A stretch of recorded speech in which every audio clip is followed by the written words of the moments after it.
কিন্তু বিশ্বাস আমি কিন্তু আপনাকে অন্ধকারে রাখতে চাইনি। আপনাকে অন্ধকারে রেখে আমি কিচ্ছু করিনি। আমি সেদিনকে অন্তরা আর আর্যর বিয়ের অনুমতি আপনার কাছেও নিতে এসেছিলাম, কিন্তু আমি বুঝতে পারিনি যে কত আওয়াজের মধ্যে আপনার কানে পৌঁছয়নি। আমি কিন্তু বারবার আপনার থেকে জানতে চাইছিলাম যে তুমি হাত দিও নি, তুমি হাত দিও নি, সেটা যা করতে করবো। আমাকে যে যা ভালো বুঝি সেটাই যেন আমি করি।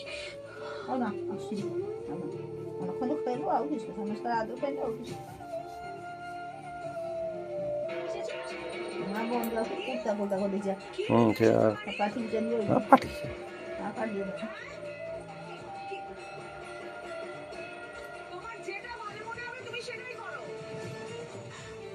আমি ধরে নিচ্ছি বাড়ি,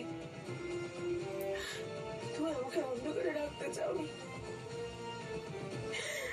কিন্তু তুমি তো সবকিছু জানতে।